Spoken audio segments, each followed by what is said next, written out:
Saya masih berada di Bukit Berapit Bypass Area atau kawasan ini lebih dikenali di kalangan pegawai kolonial Inggeris pada awal kurun ke-20 sebagai Bubu Bypass Area.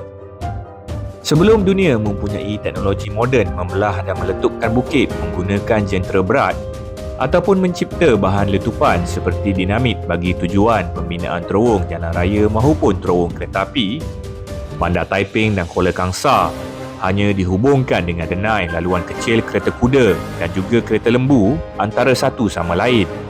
Kerana kedua-dua bandar ini dipisahkan oleh tanah tinggi Banjaran Bintang dan Banjaran Bubu. Kewujudan denai laluan kecil ini disahkan melalui penulisan sebuah artikel yang ditulis oleh Sir William George Maxwell, bekas residen Perak yang ke-13, mengenai pengalaman beliau sewaktu berusia 19 tahun menggunakan denai laluan antara kawasan Bukit Gantang dan Bukit Berapit dengan menaiki kereta kuda pada tahun 1891 selepas melaporkan diri sebagai kerani kepada Sir Frank Swettenham di Taiping. Laluan yang digunakan oleh Sir William George Maxwell untuk melapor diri ke Batu Gajah adalah menggunakan denai laluan kereta kuda dari Pekan Taiping dengan melalui kawasan Air Kuning, Bukit Gantang dan Bukit Berapit sebelum sampai ke Kuala Kangsar dan Enggur dan kemudian menyambung perjalanan ke Batu Gajah selepas beliau dilantik menjawat jawatan kerani pada ketika itu.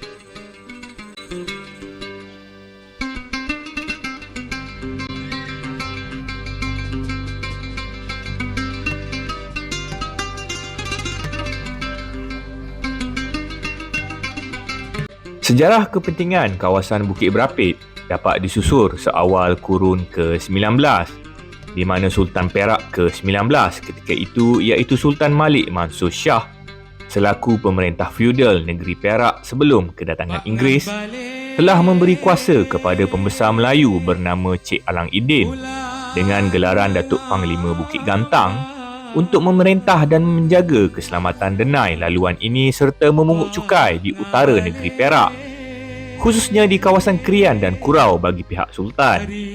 Pusat pemerintahan Datuk Panglima Bukit Gantang terletak di sini, iaitu di kawasan Kota Lama Bukit Gantang sebagai pusat pentadbiran wakil Sultan untuk kawasan sekitar membawa ke Bukit Berapit. Kawasan Bukit Gantang ini sangat penting sebagai pintu masuk ke Kuala Kangsar kepada kerajaan feudal Perak yang berpusat di tebing Sungai Perak dari Manong ke Enggur.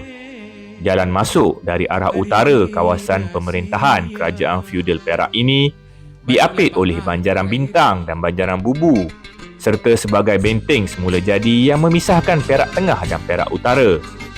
Satu-satunya laluan darat yang boleh dilalui oleh masyarakat dahulu kala dari daerah Larut, Matang dan Selama untuk ke Kuala Kangsar adalah dengan melalui kawasan di hadapan kita ini.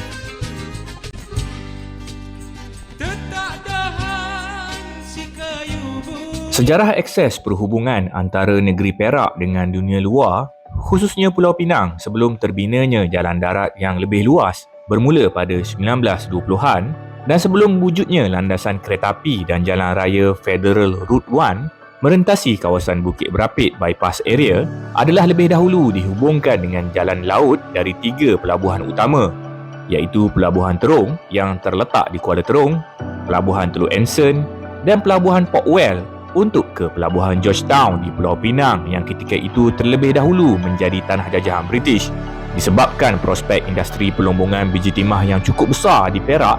Sebelum tertubuhnya negeri-negeri Melayu Bersekutu, kerajaan British telah membuat keputusan untuk membina jajaran landasan kereta api antara Teluk Anson dan Tapah Road bagi tujuan mengangkut hasil biji timah dari kawasan Lembah Kintar seperti Bandar Ipoh, Batu Gajah, Sungai Siput atau Tambun supaya hasil-hasil biji timah yang dilombong di sini dapat dibawa ke Pulau Pinang bagi diproses atau dileburkan menjadi jongkong timah sebelum ianya dieksport ke Eropah.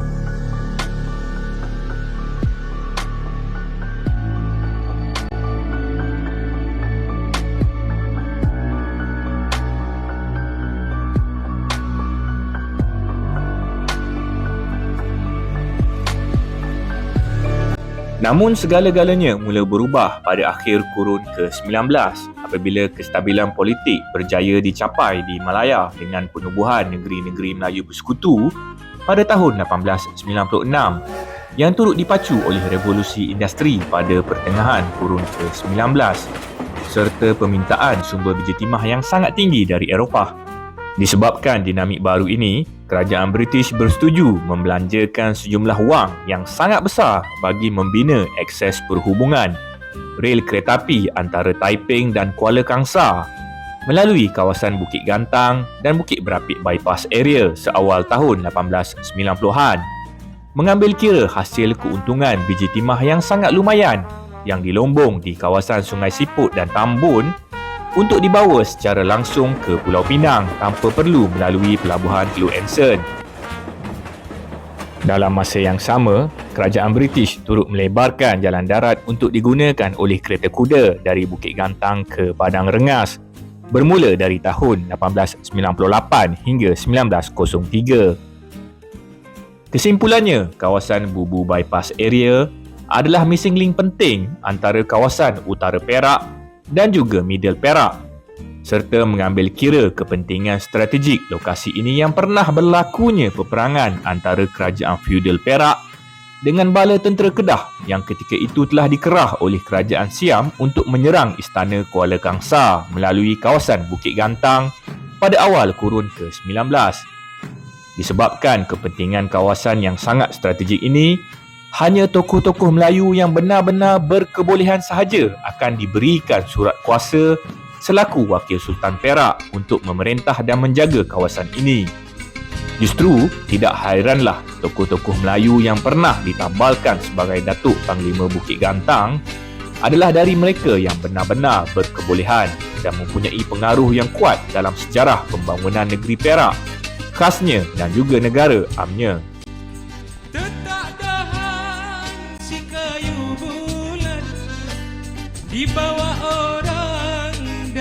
Apabila kerajaan British berjaya menubuhkan negeri-negeri Melayu Bersekutu pada tahun 1896, seterusnya membawa teknologi ke juruteraan moden bagi pembinaan landasan kereta api serta dibantu dengan pengimportan tenaga buruh yang murah dari kalangan bangsa Cina dan India ke Malaya untuk melaksanakan kerja-kerja pembangunan infrastruktur asas di negeri Perak.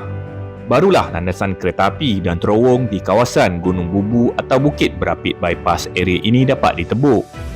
Usaha-usaha pembinaan terowong ini perlu dilakukan bagi mewujudkan akses perhubungan baru pengangkutan darat antara utara dan middle Malaya dengan melalui kawasan bentuk muka bumi Bubu Bypass Area yang sangat mencabar sekaligus memudahkan Inggeris membawa hasil biji timah dari Lembah Kinta ke Pulau Pinang tanpa perlu melalui pelabuhan Teluk Anson. Pekan Taiping dan Pekan Karai atau Enggor mula terhubung pada awal kurun ke-20 dengan kejayaan pembinaan jaringan perhubungan rel kereta api melalui landasan rel kereta api yang dibina di lereng-lereng bukit yang tinggi di sini berdasarkan gradien pendakian laluan rel kereta api yang viable apabila Gunung Ganang berjaya ditebuk untuk pembinaan terowong kereta api menembusi Banjaran Bintang di kawasan ini. Terdapat 4 terowong kereta api yang telah ditebuk di kawasan Bukit Berapit atau Bubu Bypass Area bermula pada dekad 1890-an. Apabila perkhidmatan kereta api mula beroperasi antara Bandar Taiping dan Enggor, di kawasan ini juga terdapat 2 buah stesen kereta api yang beroperasi bagi memudahkan aspek perhubungan kampung-kampung tradisional Melayu dengan bandar-bandar besar di seluruh Malaya, iaitu yang pertama di stesen kereta api Bukit Berapit dan juga yang kedua di stesen kereta api Bukit Gantang.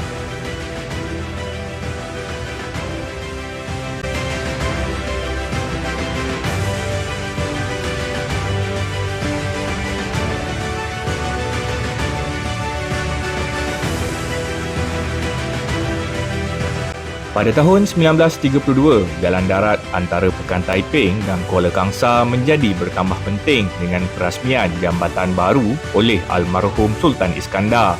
Sebelum itu, wilayah Perak Utara dan Perak Tengah Yang dipisahkan oleh Sungai Perak yang luas dan lebar ini hanya dihubungkan dengan jambatan kereta api Victoria di Enggur, serta dua jambatan jenis pontun di Kuala Kangsar dan Tanjung Belanja yang kerap dimusnahkan oleh arus banjir yang deras. Disebabkan kepentingan jalan darat di Melaya yang menjadi semakin penting dan kerancakan revolusi industri pembuatan kenderaan bermotor di Amerika Syarikat, maka kerajaan British telah memutuskan untuk sekali lagi melaburkan sejumlah wang yang besar dalam projek mega infrastruktur awam iaitu pembinaan Jambatan Iskandar di Kuala Kangsar dan juga membina jaringan jalan raya pertama Federal Route 1 menghubungkan negeri-negeri Melayu di utara hingga ke Pulau Singapura bermula pada dekad 1920-an. Tambahan lagi, kenderaan bermotor yang dibawa masuk oleh pentadbir Inggeris telah menjadi mod pengangkutan yang sangat penting disebabkan penggunaan teknologi combustion engine yang lebih efisien dan murah dari sudut penggunaan tenaga bagi urusan pengangkutan hasil-hasil biji timah, getah dan mobiliti penduduk di Melaya. Kepentingan kawasan Bukit Berapit atau Bubu Bypass Area dalam kerancakan mobiliti penduduk melalui jalan darat dapat dibuktikan apabila, walaupun selepas berpuluh tahun negara kita mencapai kemerdekaan, pada tahun 1986, Bubu Bypass Area tetap menjadi kawasan utama pilihan projek Lebuh Raya Utara Selatan untuk dibina lebuh raya bertol menghubungkan bandar Kuala Kangsar dan Taiping, walaupun mereka terpaksa membina terowong menora di Banjaran Keledang. Ini kerana tidak ada kawasan lain yang boleh memberikan akses laluan yang viable disebabkan bentuk muka bumi Banjaran Bintang dan Banjaran Bubu yang sangat sukar dan mencabar untuk dibina jalan perhubungan. Inilah kepentingan kawasan defilement Bukit Berapit Bypass Area atau Bubu Bypass yang juga merupakan sasaran penting nadi perhubungan antara negeri-negeri Melayu di utara dan selatan tanah air sehingga ke hari ini.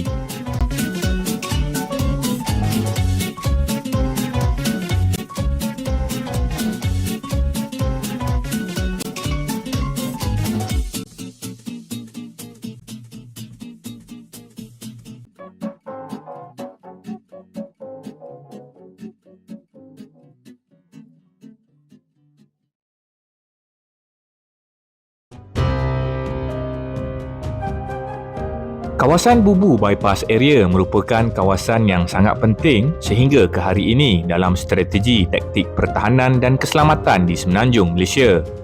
Kerana ia mempunyai bentuk muka bumi yang bersifat defilement atau mempunyai tanah tinggi di kiri dan kanan akses laluan darat sama ada daripada approach utara maupun selatan yang mudah untuk dipertahankan.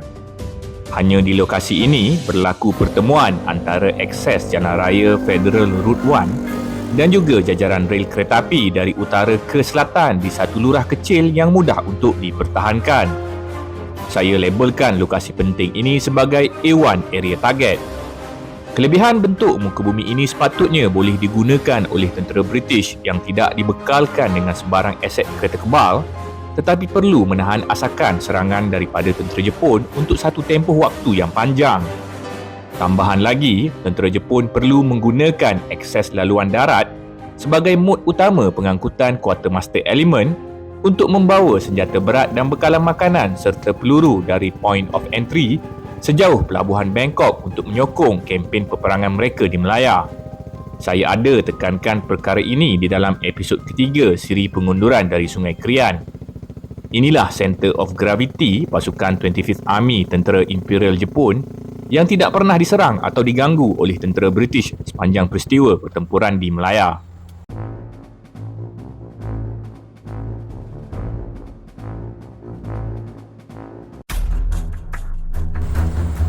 Baik, saya sekarang berada di tapak stesen kereta api lama Bukit Berapit. Kalau anda dapat tengok di hadapan saya ni adalah bangunan lama. Sebenarnya adalah peninggalan stesen kereta api Bukit Berapit yang dibina seawal tahun 1903 apabila landasan kereta api menghubungkan antara Kuala Kangsar dan juga Taiping. Dan sebagaimana penerangan saya tadi, defilement area di kawasan Bukit Berapit ini sangat penting kerana ia mencipta ruang untuk pengangkutan darat terbina dan terhubung antara Kuala Kangsar dan juga Taiping seterusnya ke Pulau Pinang.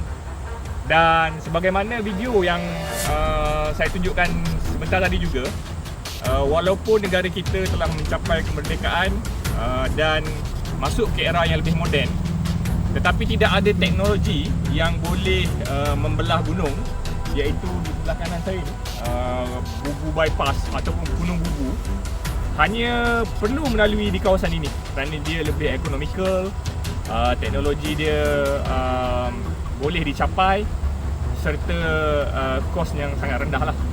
Dan kawasan stesen kereta api di Bukit Berapit ni telah ditutup pada tahun 1980-an apabila Lebuh Raya Plus di belakang kita ni dibina. Tetapi saya ingin bawa anda kembali pada tahun 1941. Kawasan ini merupakan satu kawasan yang sangat strategik. Kalau kita tengok daripada aspek pertahanan sesuatu kawasan atau military defence, ianya boleh dipertahankan dengan begitu mudah sekali. Tetapi sekali lagi disebabkan saya meminjam kata-kata Brigjen Ivan Simpson, pemimpin General Command HQ Melaya yang unimaginative, ianya ditinggalkan begitu sahaja. Kawasan ini hanya diduduki hanya pada satu malam, iaitu 21 Disember, sebelum mereka tentera British daripada pasukan 11 Indian Division berundur ke Jambatan Iskandar dan juga Jambatan Victoria di Kuala Kangsar. Jom saya bawa anda ke kawasan yang sangat penting. Ianya hanya dimusnahkan oleh engineer tentera British sewaktu berundur, dan tidak ada apa-apa lagi tindakan susulan yang dibuat untuk deny kawasan ini digunakan oleh pihak musuh.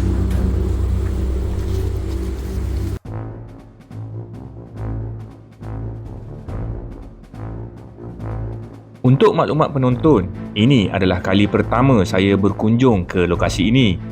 Bangunan utama stesen kereta api Bukit Berapit telah pun runtuh menyembah bumi. Yang tinggal hari ini hanyalah bangunan stesen master yang berada di sebelah kanan saya ini.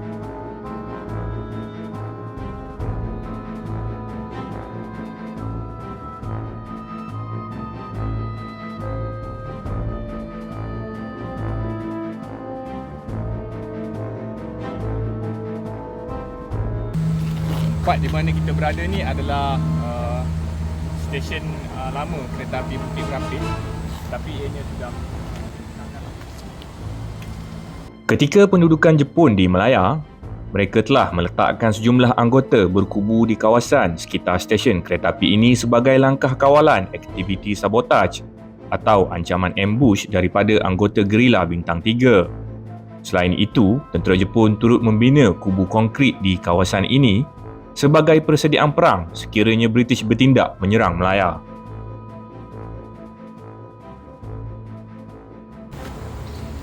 Saya sebenarnya ingin cuba bawa anda ke kawasan di mana criss-cross berlaku antara Jalan Raya Federal Route 1 dan juga landasan kereta api, tapi malangnya tidak ada ruang untuk berlalu. Ini adalah video rakaman daripada saudara Benny Tan yang sangat berharga untuk tatapan generasi pada hari ini. Beliau ada menceritakan kepada saya bagaimana beliau secara sendirian mengambil risiko untuk berjalan ke lintasan ini bagi mengambil video yang sangat berharga ini kira-kira 10 tahun yang lalu. Terima kasih kita ucapkan kepada saudara Benny Tan di atas kebenaran untuk berkongsikan video ini untuk tatapan semua. Mungkin pada masa-masa hadapan lah. Cuma sekali lagi, sekiranya kawasan ini dipertahankan sebaik mungkin oleh pasukan 11 Indian Division ataupun tentera British daripada General Command Headquarters Melaya, saya pasti kawasan ini mampu dipertahankan dalam tempoh yang sangat lama lah. Tapi malang sekali, ianya diputuskan untuk ditinggalkan begitu sahaja sehingga mengakibatkan tentera British terpaksa berundur ke Kuala Kangsar, seterusnya berundur ke Ipoh tanpa sebarang tentangan yang padu daripada pasukan tentera British.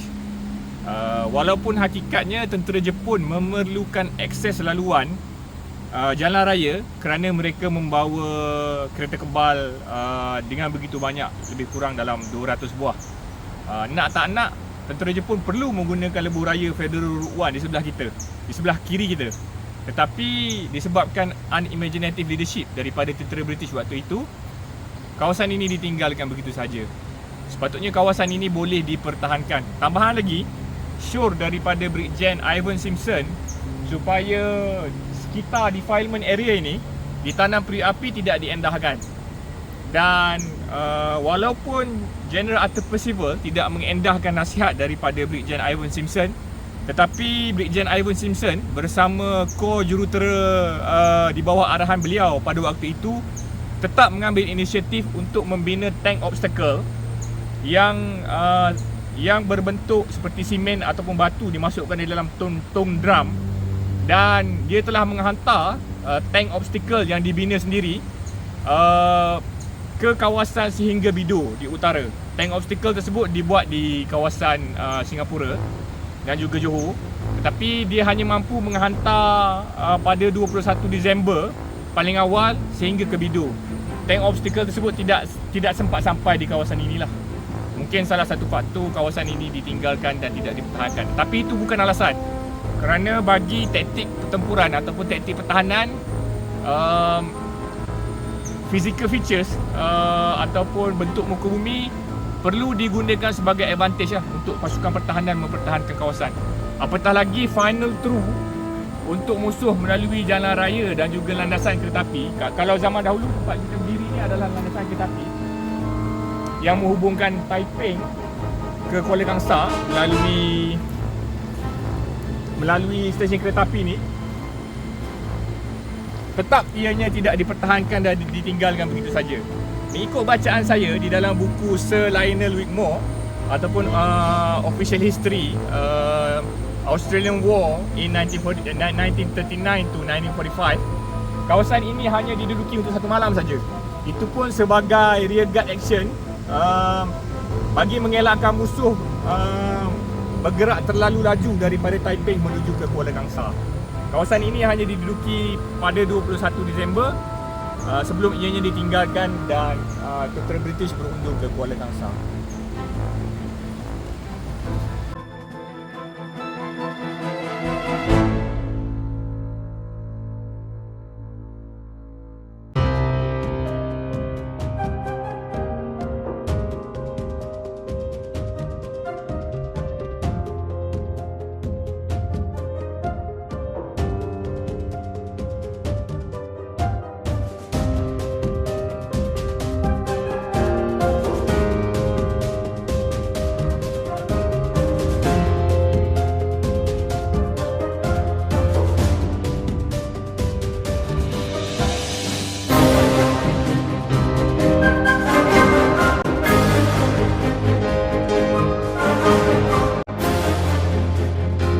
Menyedari kepentingan untuk mempertahankan kawasan ini, Brigjen Sir Ivan Simpson telah mengesyorkan kepada Malaya Command HQ di Singapura untuk mula menggerakkan pembinaan kubu-kubu konkrit oleh buruh-buruh Cina dan Tamil sebagaimana yang dibina di Kota Tinggi Johor agar ianya juga dapat dibina di kawasan kubu bypass area.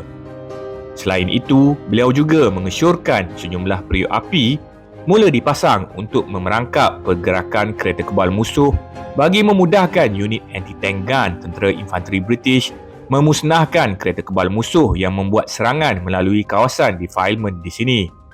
Sepanjang kajian saya mengenai peristiwa pertempuran Battle of Malaya, terdapat dua akses laluan darat yang mempunyai kelebihan strategik yang besar untuk dipertahankan tetapi ianya telah ditinggalkan begitu sahaja, iaitu yang pertama di kawasan Bubu Bypass Area dan yang kedua di Mantin Bypass Area yang terletak di Setul Negeri Sembilan. Malangnya kedua-dua kawasan ini tidak dipertahankan, malah ditinggalkan begitu sahaja tanpa sebarang tentangan.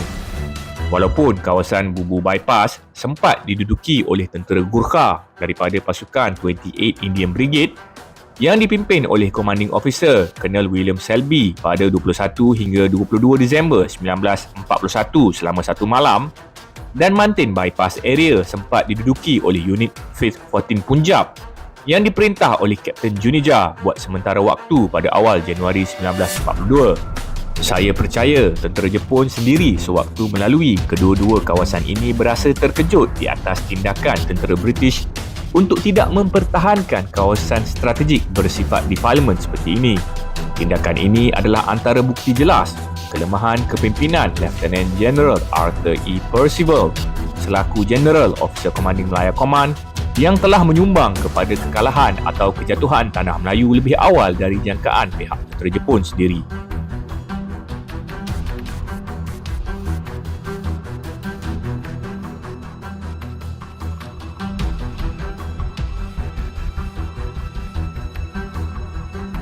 Selain daripada sikap acuh tak acuh Lieutenant General Arthur E. Percival selaku GOC Malaya Command dalam tempoh persediaan perang yang telah saya ceritakan pada siri kelima, peristiwa pengunduran dari Sungai Krian, beliau juga seakan tidak sedar atau faham kekuatan yang wujud pada Angkatan Tentera British yang dipimpin oleh beliau sendiri.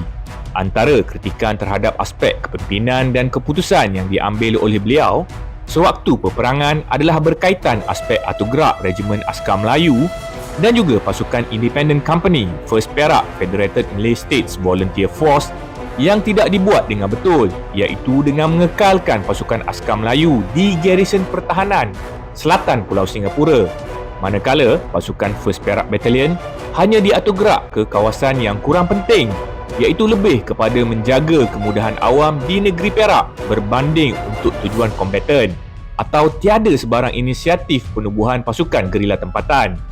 Pada hemat saya, pasukan Askar Melayu sepatutnya diatur gerak lebih awal ke Melaya, terutama dalam segmen pertempuran di Perak, mengambil faktor kebanyakan daripada anggota Regimen Askar Melayu bukan sahaja terdiri daripada anak jati negeri Perak, tetapi sangat sesuai dengan cuaca dan budaya setempat yang sepatutnya memberikan kelebihan dari sudut risikan maklumat dan kerjasama dengan penduduk tempatan.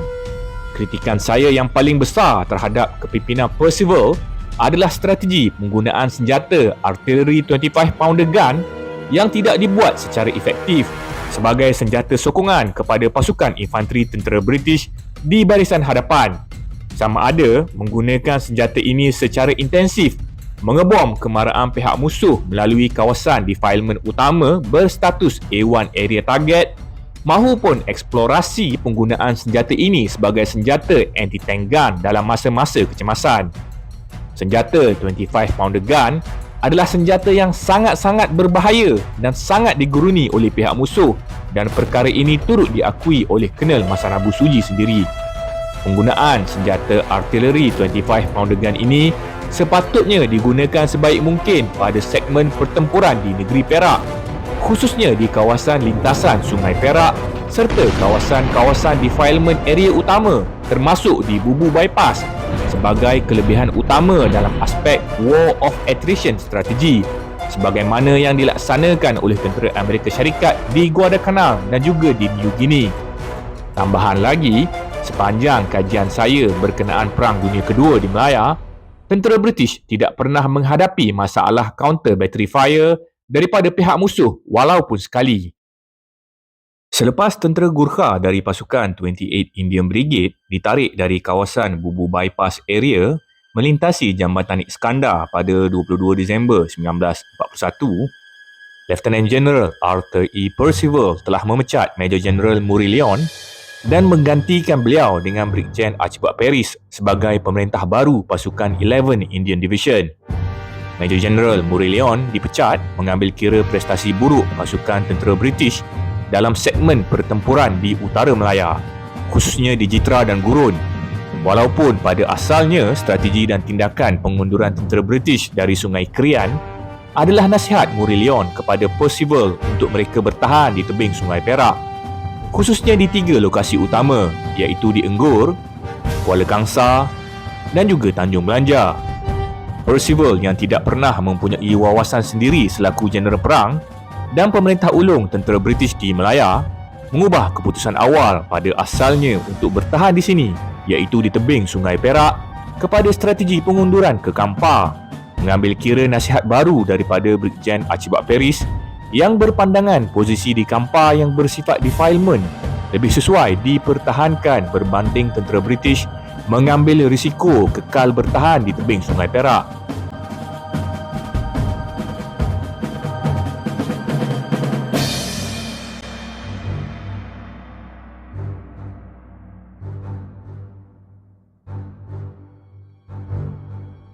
Selepas War Conference pada 23 Disember 1941, Percival terus mengarahkan tentera British untuk meninggalkan kawasan Perak Defensive River Line tanpa sebarang tentangan mahupun tiada sebarang tindakan menembak artileri ke arah kill zone area di tebing sebelah utara Sungai Perak di kedua-dua jambatan utama di sini, iaitu Jambatan Victoria dan juga Jambatan Iskandar, walaupun mereka tahu dan sedar musuh sedang menghampiri kedua-dua kawasan berkenaan.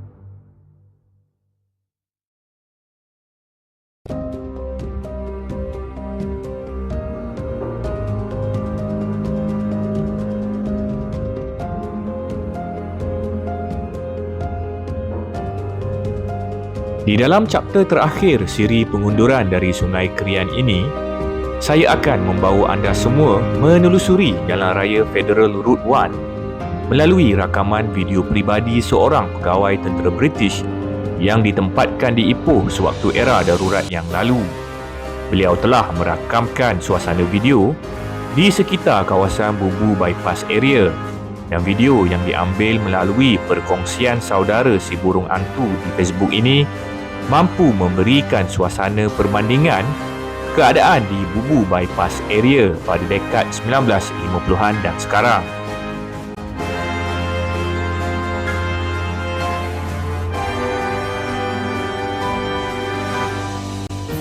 Terima kasih diucapkan kepada saudara si burung hantu di atas perkongsian video yang sangat berharga ini di Facebook beliau.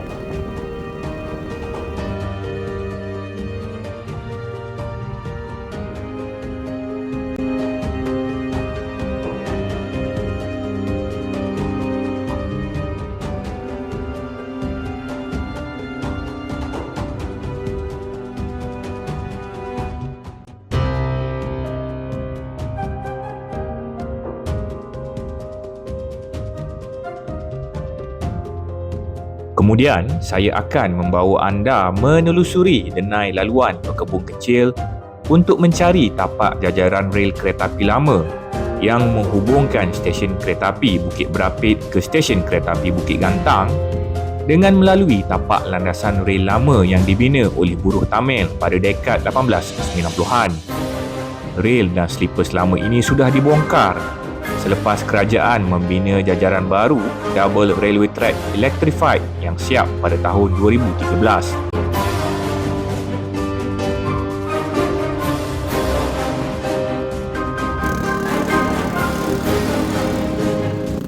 Denai laluan ini sangat sukar untuk didaki walaupun dengan menggunakan motosikal, dan gradien pendakian ini agak tinggi, mungkin mencecah sehingga 45 darjah. Saya terpaksa mengawal motosikal saya dengan berhati-hati. Sesampainya saya di penghujung denai, enjin motosikal saya berbau hangit. Mengambil kira ketinggian bukit ini serta jenis motosikal skuter yang tidak sesuai untuk tujuan pendakian off-road seperti ini.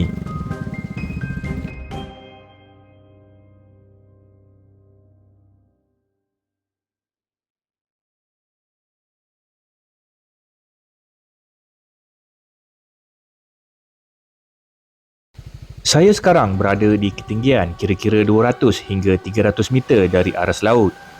Udara di sini sangat segar, mengambil kira lokasi saya berdiri ini adalah di pinggir hutan belantara Banjaran Bintang yang masih belum diteroka.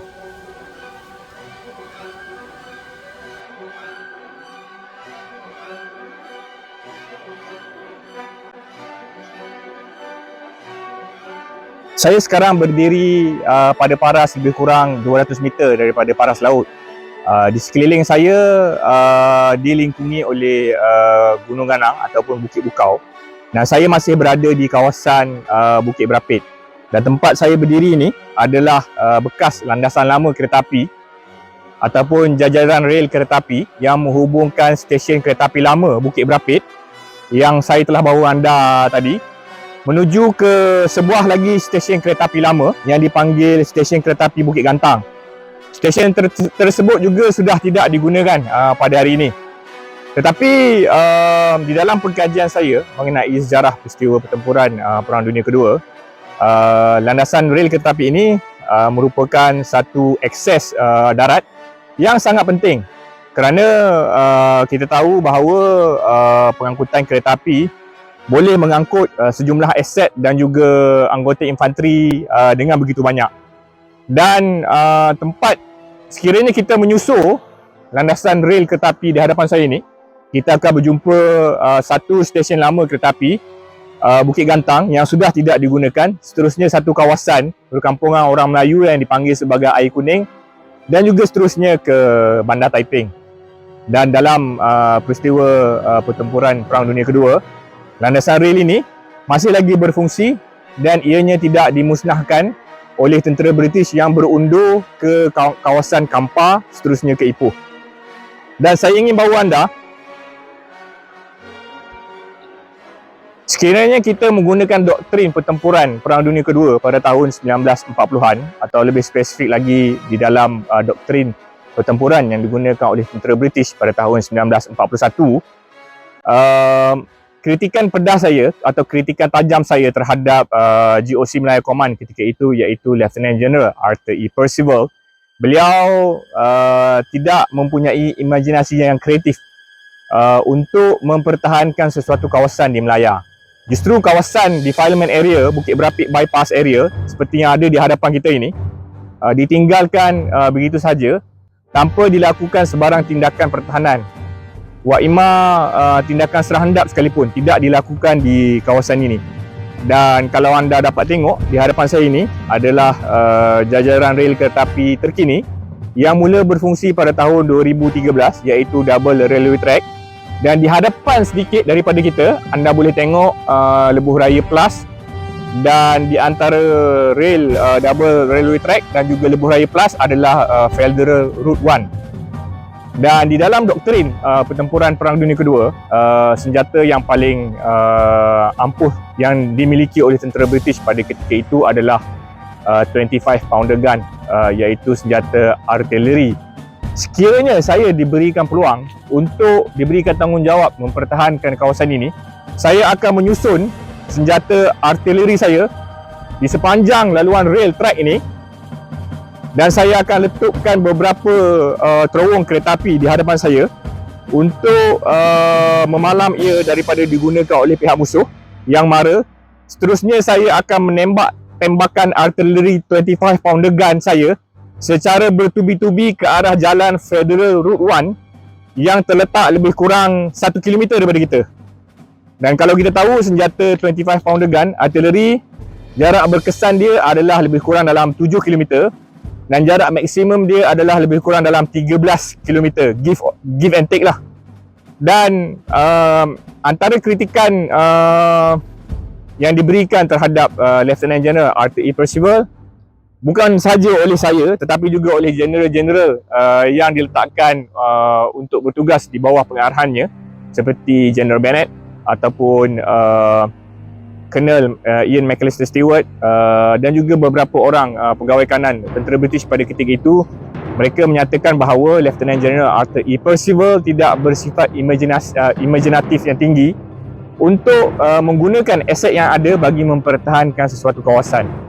Dan kritikan saya selepas saya membaca banyak buku berkenaan dengan Perang Dunia Kedua di Melaya adalah, yang pertama, kawasan ini ditinggalkan begitu saja, tidak dipertahankan.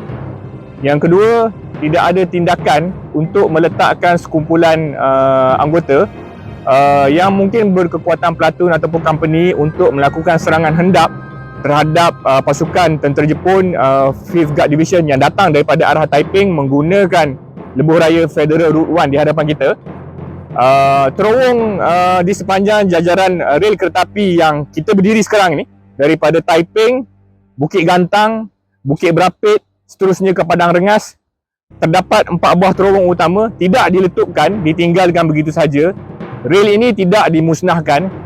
Dan yang kelima, sekiranya saya diberi peluang untuk mempertahankan kawasan ini dengan menggunakan aset yang dimiliki oleh tentera British pada tahun 1941, sekali lagi saya akan menyusun senjata artillery 25 pounder gun saya di sepanjang laluan trek ini, dan saya akan menembak bertubi-tubi ke arah jalan raya Federal Route 1 yang berada di hadapan kita, untuk membunuh seberapa ramai anggota tentera Jepun yang mara daripada arah Cangkat Jering ataupun Taiping menuju ke Kuala Kangsar. Dan di dalam buku bacaan saya, iaitu tulisan Sir Lionel Whitmore, kawasan Bukit Berapit bypass area ini tidak dipertahankan, hanya diduduki selama satu malam, iaitu pada 21 Disember 1941 oleh anggota 28 Indian Brigade, dan seterusnya mereka berundur ke Jambatan Iskandar dan juga Jambatan Victoria, dan kedua-dua jambatan tersebut diletupkan dan mereka terus berundur ke Bandar Ipoh.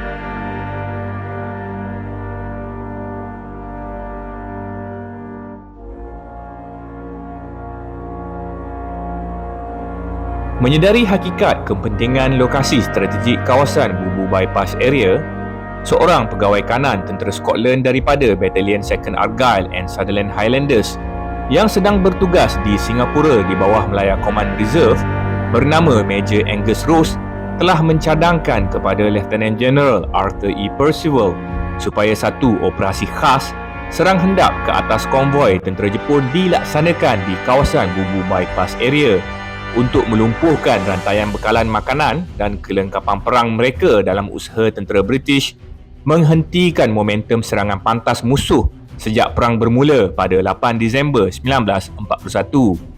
Inilah satu-satunya cadangan serangan atau usaha gangguan ke atas Center of Gravity pasukan 25th Army Tentera Imperial Jepun yang dicadangkan oleh pegawai kanan tentera British sejak perang tercetus. Yang hairannya, cadangan ini tidak datang dari pemimpin tertinggi tentera British di Malaya, tetapi hanya dari seorang pegawai kanan tentera Scotland.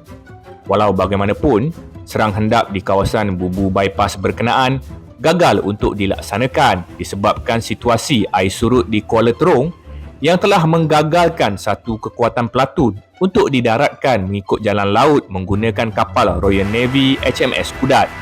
Hanya satu pelatun sahaja berjaya didaratkan di Kuala Terong, dan ambush ini hanya berjaya dilaksanakan di kawasan Estate Getah di Temerloh Terong pada 28 Disember 1941. Saya tidak mampu menceritakan secara terperinci berkenaan kisah ambush di Terong dalam siri ini kerana video ini nanti akan menjadi panjangnya 2 jam dan siri ini tidak akan habis sampai tahun hadapan.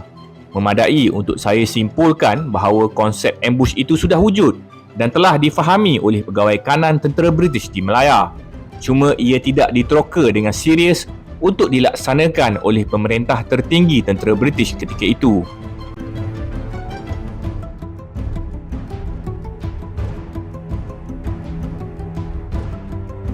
Kisah terperinci misi serang hendap di Temerloh ada diceritakan oleh Major Angus Rose di dalam buku beliau yang bertajuk Who Does Fighting. Angus Rose di dalam bukunya turut berkongsikan pengalaman beliau pada waktu malam 27 Disember 1941 sebelum pelaksanaan operasi serang hendap. Beliau telah mendengar bunyi kereta api beroperasi sayup-sayup dari kejauhan. Ini membuktikan bahawa landasan rel kereta api dari Taiping ke Kuala Kangsar sedang digunakan oleh tentera Jepun bagi mengangkut anggota dan bekalan perang yang lain untuk tentera Jepun meneruskan momentum serangan ke arah selatan.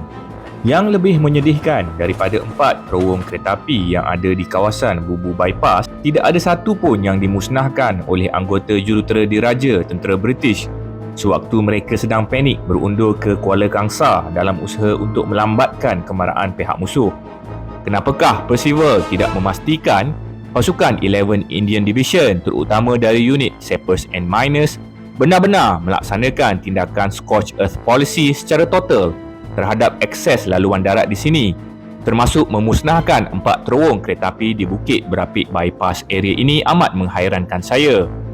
Situasi ini telah menyebabkan tentera Jepun menggunakan kemudahan rel kereta api ini untuk mengangkut aset-aset strategik mereka bagi meneruskan momentum kempen menawan Melaya dan juga kempen peperangan di Burma selepas kejatuhan Pulau Singapura yang bermula pada bulan Julai tahun yang sama.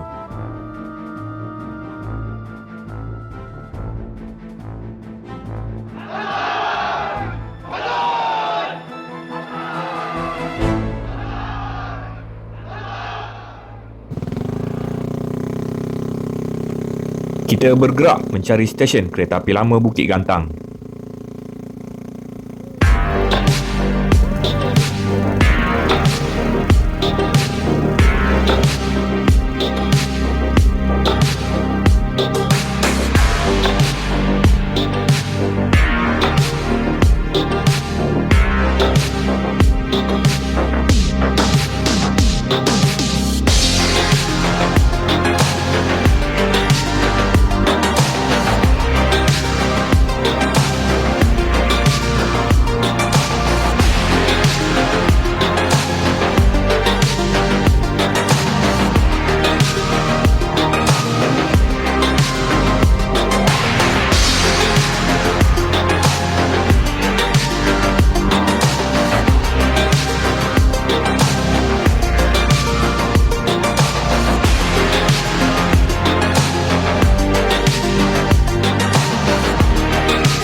Ini adalah trek yang telah dibina bermula pada tahun 1890-an untuk menguatkan benteng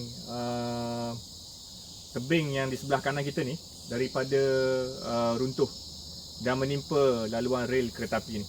Kita masih lagi berada di trek kereta api lama yang menghubungkan Bukit Berapit ke stesen kereta api lama Bukit Gantang. Ini masih lagi trek kereta api lama.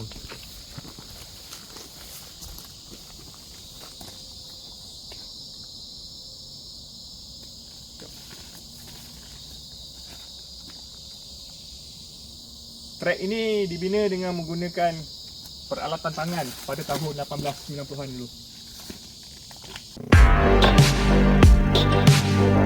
Jajaran lama rel kereta api ini sudah 10 tahun tidak beroperasi. Kini, tapak laluan rel sudah dipenuhi hutan sekunder dan semak samun yang tebal. Saya tidak menggalakkan anda untuk datang meneroka secara sendirian ke sini kerana laluan lama ini terletak betul-betul di tepi hutan tebal. Jika anda mahu meneroka laluan lama ini, saya syorkan anda untuk membawa senjata seperti parang ataupun mercun bagi menghalau binatang liar.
Jika anda dapat perhatikan, bukit batuan ini telah diletupkan dengan menggunakan dinamit dan dibelah dengan peralatan tangan oleh buruh Tamil yang diimport oleh Inggeris bagi membina jajaran rel kereta api dari Taiping ke Kuala Kangsar pada dekad 1890-an.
Okay, tadi sewaktu kita sedang mencari tapak lokasi stesen kereta api lama Bukit Gantang, saya telah disapa oleh pemuda kampung sekitar dan dia telah menunjukkan saya lokasi sebenar stesen kereta api lama Bukit Gantang yang sudah tidak beroperasi lagi pada hari ini. Dan saya tak dapat pastikan bilakah stesen kereta api lama Bukit Gantang ini berhenti beroperasi. Pada perkiraan saya mungkin tahun yang sama stesen kereta api lama Bukit Berapit berhenti beroperasi, iaitu pada tahun 1986. Tapi bagi mereka yang mungkin mempunyai maklumat yang terperinci ataupun lebih tepat, mungkin boleh kongsikan dengan saya lah. Dan pemuda tempatan kawasan Bukit Gantang telah menunjukkan saya tangga lama ini, which led to stesen kereta api lama Bukit Gantang lah. So kalau perkiraan saya tepat, lokasi stesen adalah tempat anda berdiri di hadapan saya ni pada hari ini. These stairs leads to the main building, dan jalan lama yang saya tunjukkan kepada anda tadi ada berada di hadapan saya. Jalan yang lebih lama daripada jalan Federal Route 1.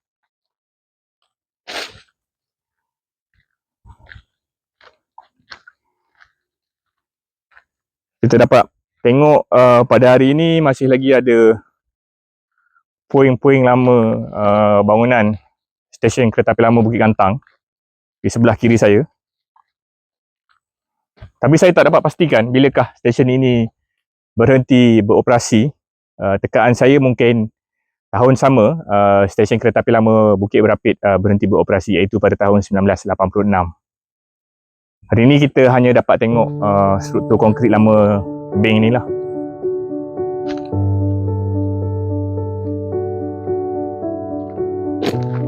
Dan kalau berdasarkan kepada gambar yang dikongsikan kepada saya oleh saudara Benny Tan, bangunan stesen ataupun terminal tersebut terletak betul-betul di hadapan saya ni.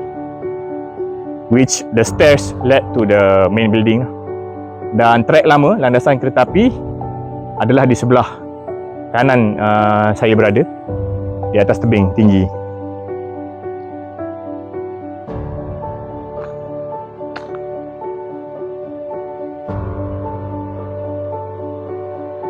Tidak ada banyak maklumat yang boleh saya kongsikan berkenaan sejarah stesen kereta api lama Bukit Gantang ini. Melalui peta lama yang dikongsikan kepada saya oleh saudara Benny Tan, stesen kereta api di sini bukanlah stesen kereta api yang besar, tetapi hanya sekadar sebuah hentian. Walaupun begitu, saya percaya ianya telah memberikan jasa yang sangat besar kepada penduduk setempat, terutama dalam aspek mobiliti penduduk dan jaringan perhubungan dengan bandar-bandar besar yang lain di Malaya. Ini adalah kali pertama saya berkunjung ke sini. Stesen ini menjadi tidak relevan selepas Lebuh Raya Federal Route 1 dibina merentasi daerah ini. Tambahan lagi, kos pengangkutan kenderaan bermotor yang lebih efisien dan cekap menjadikan kereta api bukan lagi pilihan utama penduduk di Malaya.